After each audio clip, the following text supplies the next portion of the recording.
Hello, everyone.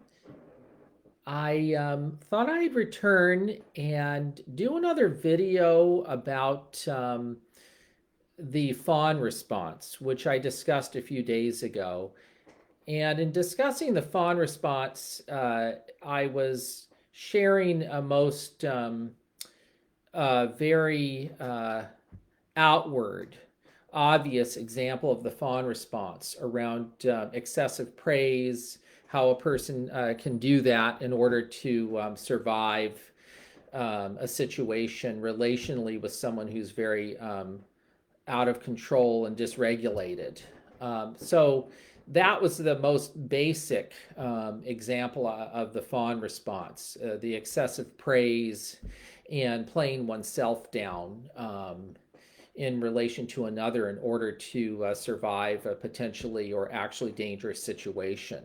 So I wanted to elaborate further on the fawn response, which is actually very common and pervasive for many people.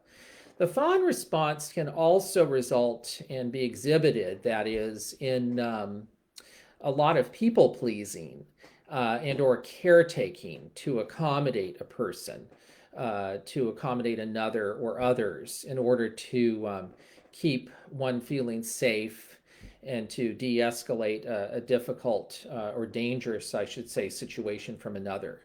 That has been written and discussed extensively in a lot of contexts, including Al-Anon with children and adults, that is, who are adult children of alcoholics, people who were very dysregulated and abusive, excuse me, related to their drinking and drinking behavior, drinking related behavior.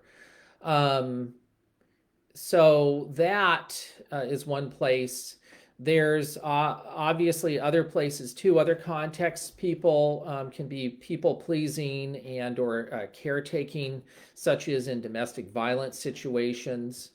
Uh, and they may have come into those situations having learned that behavior to endure that kind of dynamic of abuse and being abused and trying to offset the abuse through much people pleasing accommodation and caretaking, which is learned from a child scanning the environment and starting to learn to anticipate the needs of their caretaker, care provider, their parent or parent figure before them who is so out of control. So that's often a context of where it's learned. It can also be learned amongst peer groups too. I think there's a lot of research out there, but what I'm getting at is the fawn response is just a very big, pervasive uh, set of behaviors within the context of caregiving and people pleasing, which again comes from a place of a habituated place of survival where one has just learned to do that and keeps doing that in ongoing situations where that's not necessary anymore in order to survive. One keeps people pleasing and accommodating, having oneself be smaller in relation to the other person in front of them who they have believe and prop up as being bigger and more important in order to keep them that party feeling safe and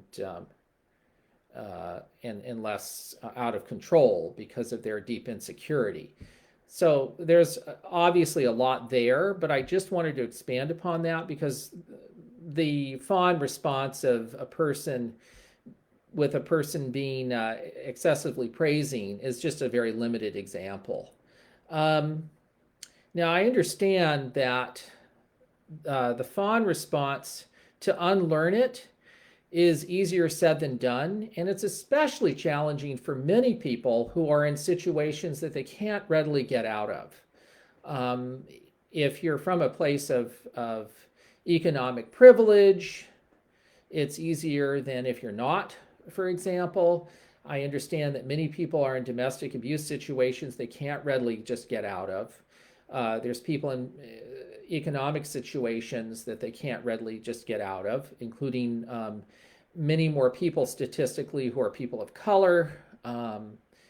for example, are just more economically compromised and disadvantaged, I should say, because the system has that built against them. And that's been written about elsewhere. But if that can include and result in, for many people, being more people pleasing and accommodating, and therefore extending out the fawn response, because a lot of adults have to, even if they wish to not continue doing that.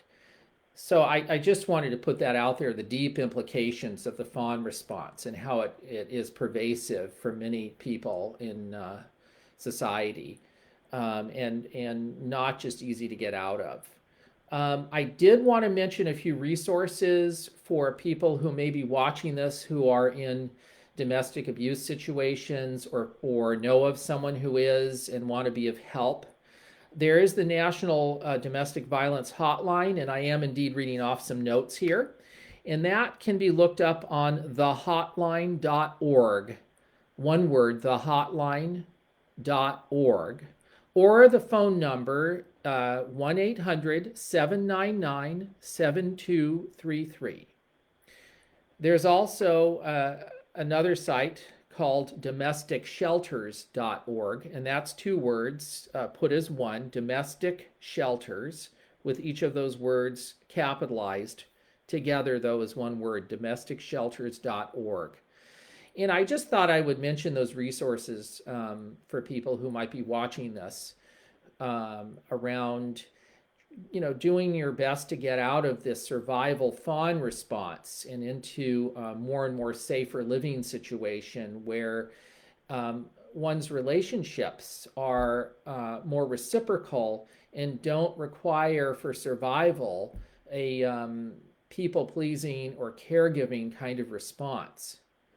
I can talk extensively at some other point in time, if people want me to, about what I mean by people-pleasing and caretaking.